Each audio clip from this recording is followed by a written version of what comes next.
तो ये लो जी दोस्तों, इस बोट के साथ आ गए हैं हमारे सब्सक्राइबर जो हमसे यहाँ मिलने वाले।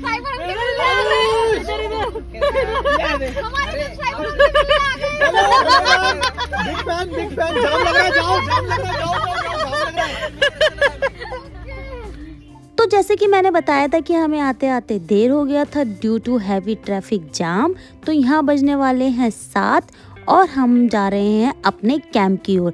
कहते हैं अगर आपको राफ्टिंग करनी है तो दिन का समय बेस्ट है ऋषिकेश में, और अगर चिलिंग और पार्टी करनी है तो रात का। मुझे तो अभी से इन लाइट्स को देख के मस्त चिलिंग पार्टी वाली वाइब आ रही है। तो हमारा कैंप थोड़ा ऊपर की ओर है और यहाँ पे है पार्किंग, लेकिन हम यहाँ पे पार्किंग नहीं लगाएंगे, हम इससे और नीचे पार्किंग लगाएंगे क्योंकि कल हम 4 बजे यहाँ से निकलने वाले हैं। और यहाँ इतनी डीजे नाइट्स हो रही है ना कि मेरे को तो डर लग रहा है कि मेरे इस व्लॉग में कॉपीराइट्स ना आ जाए। ऋषिकेश में 3 बार आ चुकी हूँ और तीनों बार मैंने कैंपिंग की है। ये ऋषिकेश कैंपिंग के लिए बहुत ज्यादा मशहूर है। और यहाँ पे हम सब अपना अपना सामान निकाल रहे हैं।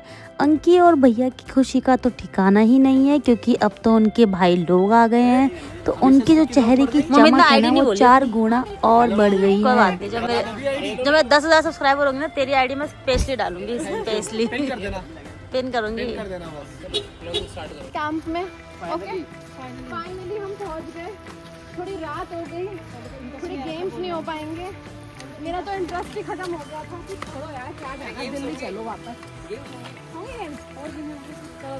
दी को तो डाउट है कि हमें यहाँ मज़ा आने वाला है या नहीं, लेकिन मुझे ये वाइब आ रही है कि हमें यहाँ बहुत मज़ा आने वाला है क्योंकि फाइनली मैं हूँ पार्टी पर्सन और मुझे मिल गई है पार्टी। तो अब हम जा रहे हैं अपने कैंप की और हमारे कैंप का नाम था औरा रिवर रिजॉर्ट और यहाँ के चार्जेस थे 1200 प्लस डिनर प्लस ब्रेकफास्ट, जो कि काफ़ी अच्छे चार्जेस थे, काफ़ी रीजनेबल चार्जेस थे।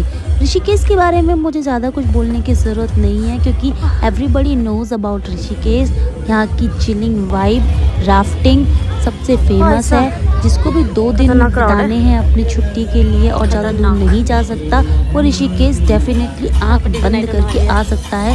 जो गढ़वाली हैं वो तो ऑब्वियसली आते ही हैं, जो नॉन गढ़वाली हैं वो भी आराम से बेझिझक होके ऋषिकेश आई है। बहुत मज़ा आएगा।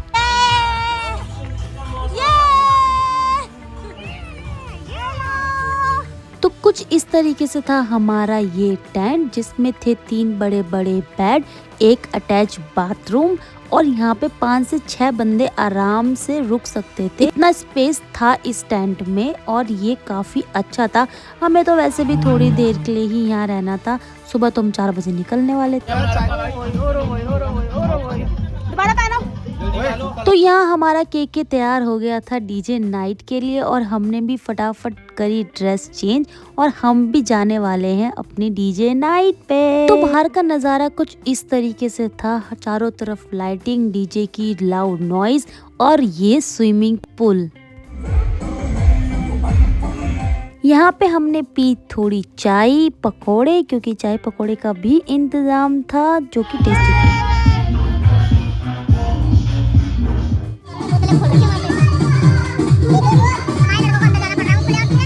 और मेरी समझ में ये नहीं आता कि इनको कैरम बोर्ड कहाँ से मिल जाता है, चाहे चकराता हो या ऋषिकेश, इनको कैरम बोर्ड की बारी जरूर खेलनी है।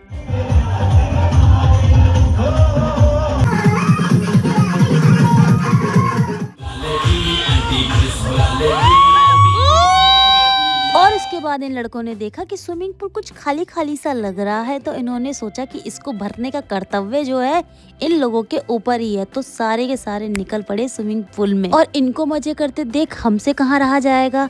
तो मैं और दीदी पहले तो डर रही थी कि पानी ठंडा होगा, लेकिन हमने हिम्मत करके जाके पानी टच करा और जब हमें लगा कि नहीं हम आराम से कूद सकते हैं तो हम गए चेंज करने और आए दोबारा पानी में डुबकी लगाने और हमने करी खूब सारी मस्ती। ये केकी भी यहाँ पे बहुत ज्यादा खुश है।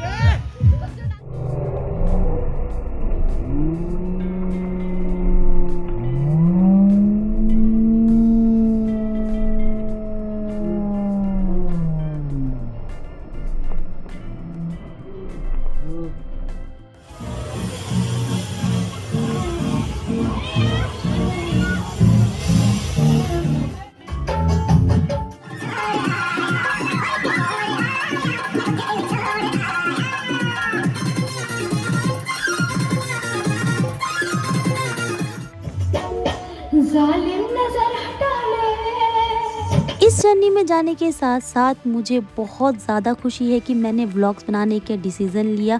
व्लॉग्स बनाने के ज़रिए और वॉइस ओवर करने के ज़रिए मैंने इन सब पलों को, बल्कि इस पूरी जर्नी को पूरा दोबारा जिया और मुझे बहुत मज़ा आया। आई होप मैं फ्यूचर में ऐसी बहुत सारी ट्रिप्स में जाऊं और बहुत सारे मस्त मस्त व्लॉग बनाऊं, अपने लिए भी और आपके लिए भी। और यहाँ आ गए थे हम खाना खाने। वेज वालों के लिए वेज ऑप्शन में था और नॉन वेज वालों के लिए नॉन वेज था। और मेरी थाली कुछ इस तरीके से थी। मैंने लिया था अचार, सैलेड, राइस और खीर। और इसी खूब सारी मस्तियों के साथ मेरे ये फाइनल व्लॉग की एंडिंग होती है। आई होप ये पूरी जर्नी, पूरी ट्रिप आप सबको बहुत पसंद आई होगी और आगे भी मैं ऐसे ही अच्छे अच्छे व्लॉग्स लाती रहूँगी। आप बस सब्सक्राइब, लाइक, शेयर, कमेंट सब कर दीजिए। Bye bye.